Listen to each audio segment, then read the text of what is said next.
श्री स्वामी समर्थ. नमस्कार मंडळी, स्वागत आहे तुमचे माझ्या यूट्यूब चॅनलवरती. आजचा दिवस तुम्हाला खूप छान सुखाचा आनंदाचा जाओ हीच मी स्वामींच्या चरणी प्रार्थना करते आणि आज या नवीन व्हिडिओला सुरुवात करते. उद्या 16 मे वार शुक्रवार आणि या दिवशी आलेली आहेत संकष्टी चतुर्थी.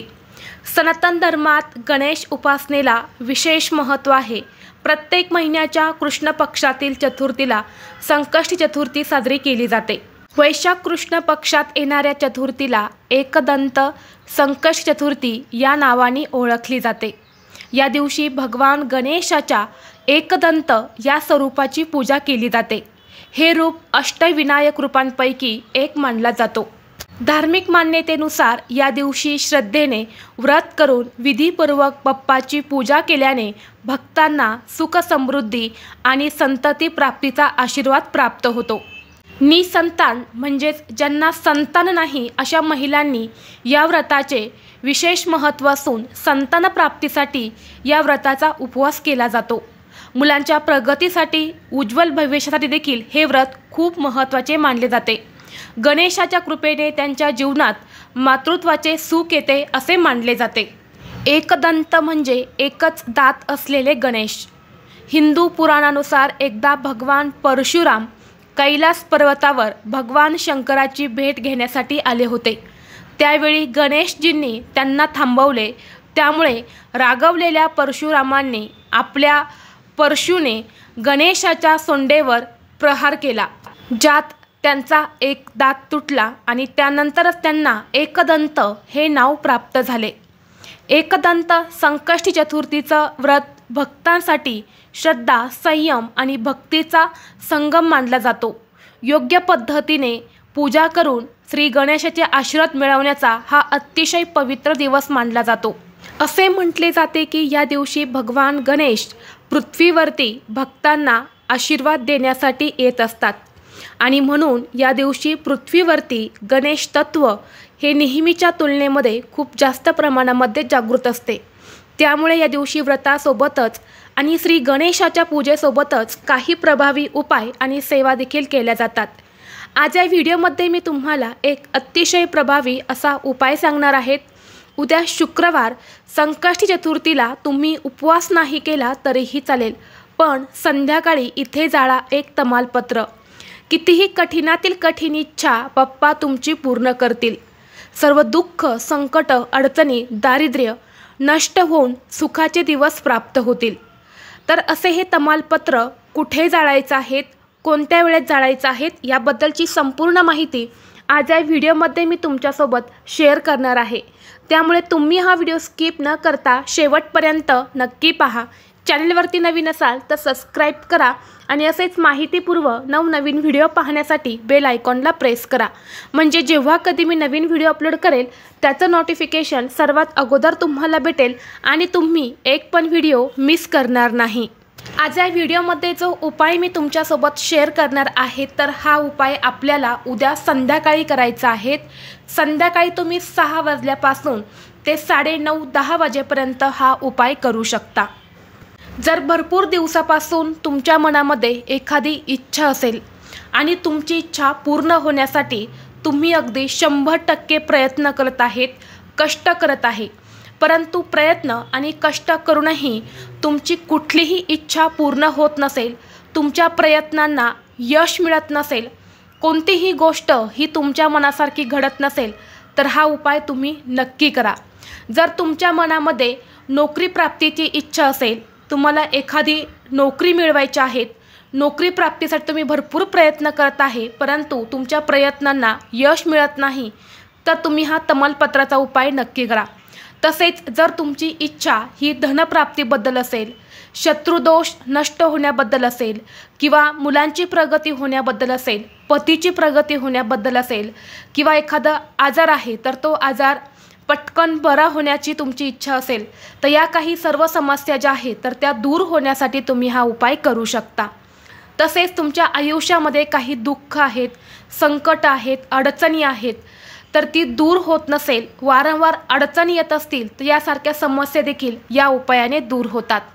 आपल्या वास्तुशास्त्रामध्ये अशा काही वस्तू सांगितल्या जातात की त्यामध्ये एक दैवी शक्ती असते आणि जेव्हा विशेष स्थितीवरती आपण या वस्तू संबंधित काही उपाय करतो तेव्हा त्या उपायांचं आपल्याला निश्चितच फळ प्राप्त होते।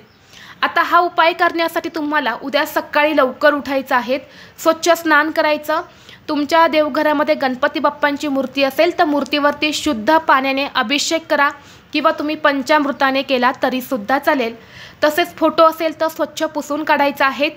यानंतर गणपती बाप्पांना प्रिय असणाऱ्या वस्तू अर्पण करायच्या आहेत। धूप दीप अगरबत्ती लावून तुम्हाला वातावरण हे प्रसन्न करायचं आहे आणि यानंतर सायंकाळी तुम्हाला हा उपाय करायचा आहे।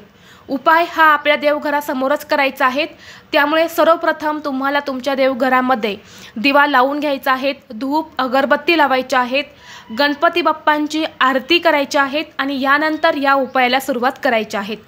उपाय करण्यासाठी तुम्हाला एक मातीची पंती घ्यायची आहे, त्यामध्ये थोडेसे तांदूळ ठेवायचे आहेत आणि त्या तांदळावरती तुम्हाला 2 कापराच्या वड्या ठेवायच्या आहेत। भीमसेनी कापूर असेल तर मग तोच घ्या, नसेल तर तुम्ही साधा कापूर घेतला तरीही चालेल। यानंतर त्यासोबतच तुम्हाला 2 हिरवी वेलची जी असते तर ती ठेवायची आहेत आणि एक तमालपत्र घ्यायचं आहे। तमालपत्र ज्याला आपण तेजपत्ता असं देखील म्हणत असतो, तर हे खास करून मसाल्यामध्ये देखील वापरलं जातं। तसेच लक्ष्मी प्राप्तीसाठी देखील हे तमालपत्र जे आहे तर ते वापरलं जातं। लक्ष्मीला या तमालपत्राचा वास जो आहे तर तो अत्यंत प्रिय आहे। तसेच तांत्रिक क्रियांमध्ये सुद्धा या तमालपत्राचा वापर केला जातो। तमालपत्र घेताना चांगलं घ्यायचं आहे, कुठेही खराब झालेलं किंवा तुटलेलं असं घेऊ नका। चांगलं अख्खं असं तमालपत्र तुम्हाला घ्यायचं आहे। यानंतर लाल पेनाने त्या तमालपत्रावरती तुमची इच्छा लिहायची आहे।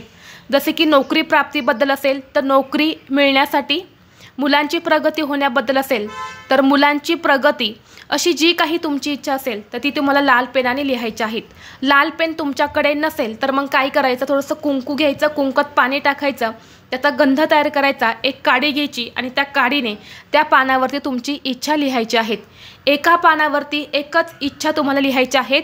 जर तुमच्या 2 इच्छा असेल तर मग तुम्ही 2 पानं घ्यायची आहेत आणि वेगवेगळी इच्छा तुम्हाला त्या पानावरती लिहायची आहेत। यानंतर एक आसन घ्यायचं आहे, आसनावरती बसायचं आहे, तो कापूर आपल्या देवघरासमोर प्रज्वलित करायचा आहे। तमालपत्र हे हातामध्ये घ्यायचं आहे, त्याचा देठ जो आहे तर त्या देठाच्या बाजूने तुम्हाला तमालपत्र हातात घ्यायचं आहे आणि यानंतर ओम गण गणपते नमः असं म्हणून तुमची इच्छा मनोमन तुम्हाला व्यक्त करत हे तमालपत्र जे आहे तर ते तुम्हाला त्या कापुरावरती धरून जाळायचं आहे। तमालपत्र जाळून झाल्यानंतरनं जोपर्यंत कापूर जळत आहे तोपर्यंत तुम्हाला ओम गण गणपते नमः, ओम गण गणपते नमः याच मंत्राचा जप करायचा आहे। हे भांडं शांत झाल्यानंतर त्यामध्ये थोडंसं पाणी टाकायचं आणि तुळस सोडून कोणत्याही इतर झाडाच्या मुळापाशी तुम्हाला टाकून द्यायचं आहे किंवा तुम्ही निर्माल्यामध्ये टाकले तरी सुद्धा चालेल। तर अशा पद्धतीने तुम्हाला हा तमालपत्राचा उपाय जो आहे तर तो उद्या चतुर्थीला आवर्जून करायचा आहे। अत्यंत प्रभावी असा उपाय आहे। हा उपाय केल्याने नक्कीच तुमच्या सर्व इच्छा मनोकामना पूर्ण होतील, आयुष्यातील सर्व अडचणी अडथळे हे देखील दूर होतील। तसेच तुमच्या आयुष्यामध्ये येणाऱ्या सर्व संकटांपासून मुक्ती मिळवण्यासाठी, प्रत्येक कामात यश मिळण्यासाठी तुम्हाला उद्याच्या दिवशी गणपती बाप्पांना शेंदूर अर्पण करायचा आहे। यासोबतच तुम्हाला दुर्वा देखील अर्पण करायच्या आहेत। दुर्वा अर्पण करत असताना इदम दुर्वादल ओम गण गणपते नमः या मंत्राचा जप करावा, यामुळे सर्व संकटांपासून मुक्ती मिळते। तसेच तुमच्यावरती एखादं कर्ज असेल, घराचं, गाडीचं किंवा जमिनीचं कर्ज असेल तर त्या कर्जातून मुक्ती मिळावी यासाठी तुम्हाला उद्या गणपती बाप्पांना गूळ आणि तूप अर्पण करा, यामुळे नक्कीच कर्ज कमी होण्यास मदत होईल। बाप्पांना चतुर्थीला 21 दुर्वा आणि जास्वंदाचं फूल हे नक्की अर्पण करा। तर अशा पद्धतीने हे छोटे छोटे उपाय जे आहेत तर ते तुम्हाला उद्या चतुर्थीला आवर्जून करायचे आहेत। व्हिडिओ तुम्हाला आवडला तर लाईक करा, चॅनलवरती नवीन असाल तर सबस्क्राईब करा आणि हा व्हिडिओ आपल्या मित्रपरिवारासोबत जास्तीत जास्त शेअर करा। चला तर मग भेटू असंच पुढल्या एका नवीन व्हिडिओमध्ये। तोपर्यंत सर्वांना श्री स्वामी समर्थ।